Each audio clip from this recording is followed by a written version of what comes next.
تہجد ایسی عبادت، ایسی نماز جو اللہ تعالیٰ کی بارگاہ میں بہت بڑی فضیلت رکھتی ہے۔ اتنی فضیلت کہ جو اللہ تعالیٰ سے مانگا جائے اللہ تعالیٰ عطا کرتا ہے۔ اللہ تعالیٰ تہجد گزار کے سوال کو رد نہیں کرتا۔ جس نے اللہ تعالیٰ سے دنیا مانگی اللہ تعالیٰ نے دنیا عطا کی، جس نے آخرت کی طلب کی اللہ تعالیٰ نے آخرت سنوار دی۔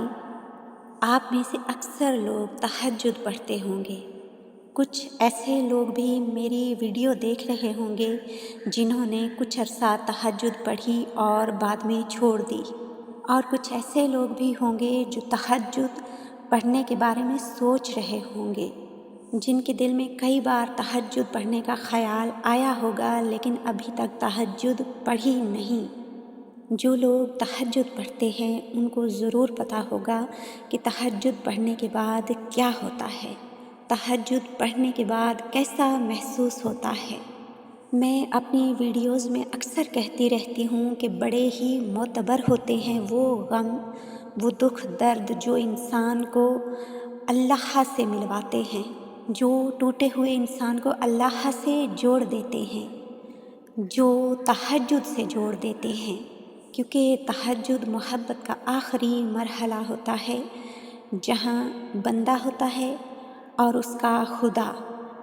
جو دکھ درد انسان کسی دوسرے سے بیان نہیں کر پاتا، جو کسی دوسرے شخص کو نہیں بتا سکتا، وہ جب رات کی تنہائی میں اپنے پاک پروردگار کو بتاتا ہے، جو انسان کے دل پہ گزری، جو انسان کے دل پہ گزر رہی ہے، جب وہ سب باتیں اپنے پالنے والے کو بتاتا ہے، آنسو بہا کر، اپنے سب غم سنا کر، اپنے دل کا بوجھ ہلکا کرتا ہے، تو اس کے بعد انسان ویسا نہیں رہتا جیسا پہلے تھا۔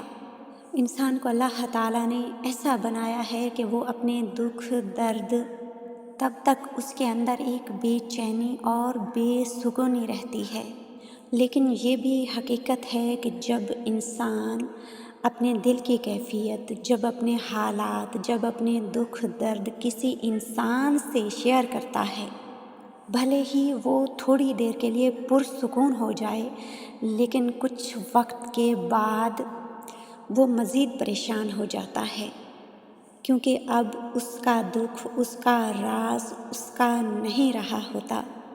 اسے پریشانی لاحق ہو جاتی ہے کہ یہ اس نے کیا کر دیا، کہ جو صرف وہ انسان خود جانتا تھا اب دوسرے بھی اس کے بارے میں جان چکے ہیں۔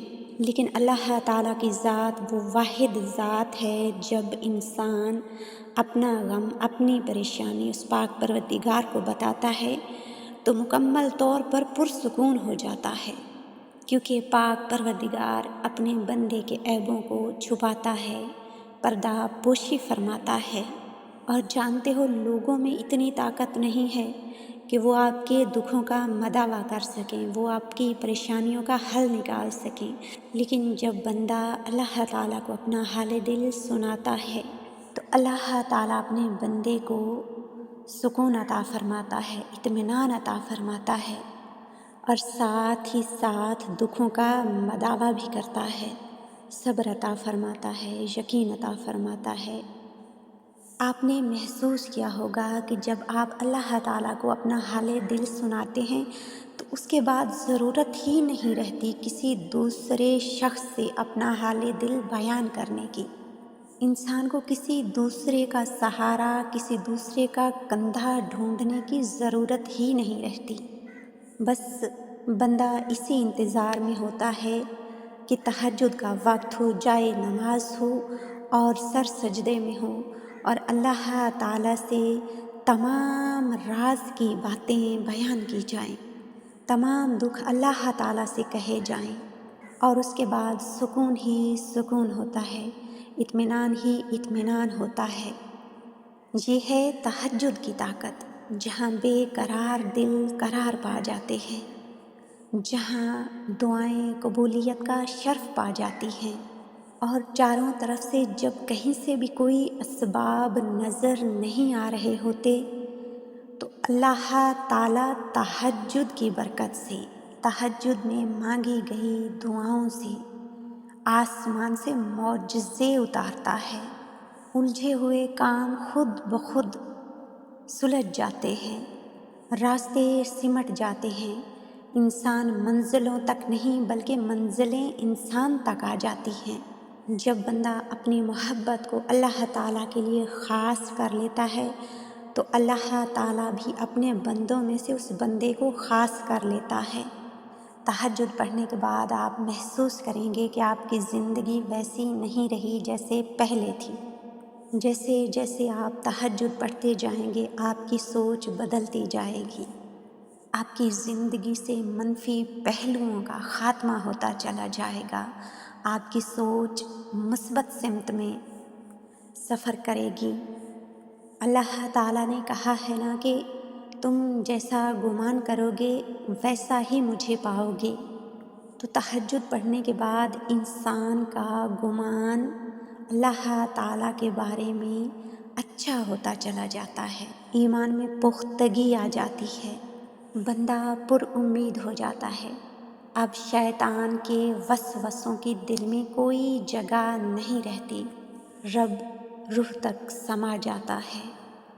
جب کسی تہجد پڑھنے والے کی زندگی میں تبدیلی آنے لگ جائے، جب وہ اچھا سوچنے لگے، جب وہ اچھا کرنے لگے، جب اس کے عمل میں پاکیزگی آنے لگے، تو یہ نشانی ہے اس بات کی کہ اللہ تعالیٰ نے اس کی تہجد اپنی بارگاہ میں قبول فرما لی ہے۔ جب دل کو تہجد پڑھے بنا سکون نہ آئے تو یہ بھی ایک اشارہ ہے، یہ بھی ایک نشانی ہے کہ اللہ تعالیٰ نے اپنے بندے کی تہجد اپنی پاک بارگاہ میں قبول کر لی ہے۔ اللہ تعالیٰ نے تہجد کے سجدوں میں بہائے گئے آنسوؤں کو پسند فرما لیا ہے۔ رسول خدا صلی اللہ علیہ وآلہ وسلم نے فرمایا کہ کیا میں تمہیں وہ چیز نہ بتاؤں جو تمہیں تمہارے دشمن سے نجات دے اور تمہارا رزق وسیع کر دے۔ رات دن اللہ تعالیٰ سے دعا مانگتے رہو کہ دعا مومن کا ہتھیار ہے۔ یوں تو ہم کسی بھی وقت اللہ تعالیٰ سے دعا مانگ سکتے ہیں، لیکن اللہ تعالیٰ خود ایک وقت بتا رہا ہے دعا مانگنے کا، اور وہ خاص وقت تہجد کا وقت ہوتا ہے۔ اللہ تعالیٰ جب آسمان دنیا پر نزول فرماتا ہے اور فرشتوں سے فرماتا ہے کہ لگاؤ صدائیں، ہے کوئی مانگنے والا جسے میں عطا کروں، ہے کوئی جو مغفرت طلب کرے اور میں اسے معاف کر دوں، تو خوش نصیب ہے وہ بندہ جو وقت تہجد اللہ تعالیٰ کی بارگاہ میں دستے دعا بلند رکھتا ہے، اللہ کی رحمتوں کو، اللہ کی برکتوں کو سمیٹتا ہے۔ اللہ تعالیٰ اپنے بندے کا انتظار کرتا ہے۔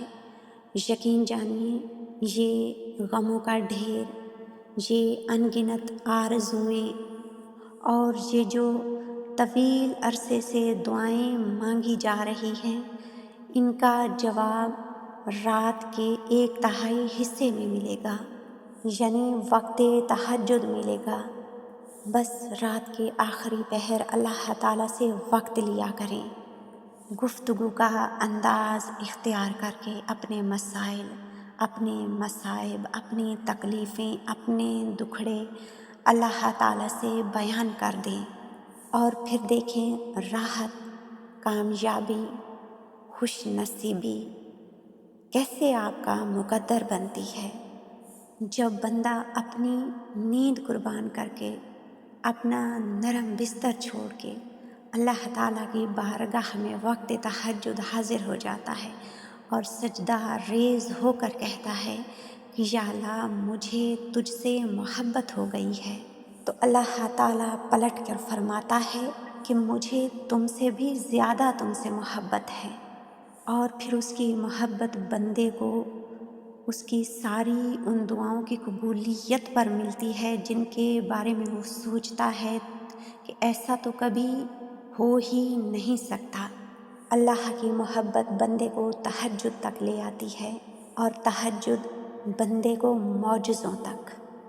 جن چیزوں کو بندہ ناممکن سمجھتا ہے، جب تہجد کی دعائیں نصیب کے روبرو آ کر کھڑی ہو جاتی ہیں تو تب کچھ بھی ناممکن نہیں رہتا، بس تب ان کی صدائیں گونجتی ہیں اور نصیب بدل جاتے ہیں۔ بس اللہ تعالیٰ کن فرماتا ہے اور فاجعہ کن کے جلووں سے بندے کی آنکھیں ٹھنڈی ہو جاتی ہیں۔ تہجد کا خاموش سجدہ اور بندے کے زار زار بہتے ہوئے آنسو اللہ تعالیٰ کبھی ضائع نہیں کرتا۔ یہ تو وہ لاڈلی عبادت ہے جو اپنی بات منوا کے ہی چھوڑتی ہے۔ سب بندوں کو بے فکری کی نیند سلا کر وہ اپنے خاص بندے کو اپنی جستجو کی فکر لگا دیتا ہے۔ پاک راتوں کا انتظار کرنے کی ضرورت کہاں پڑتی ہے؟ نم آنکھیں اور سسکتا ہوا دل اس پاک پروردگار کو تہجد میں ڈھونڈ لیتا ہے۔ بس تہجد کا پہلا سجدہ ہی غم کا آخری سجدہ ہوتا ہے۔ دعا ہے پاک پروردگار سے کہ وہ ہم سب کو تہجد کا اہتمام نصیب فرمائے۔ آمین یا رب العالمین۔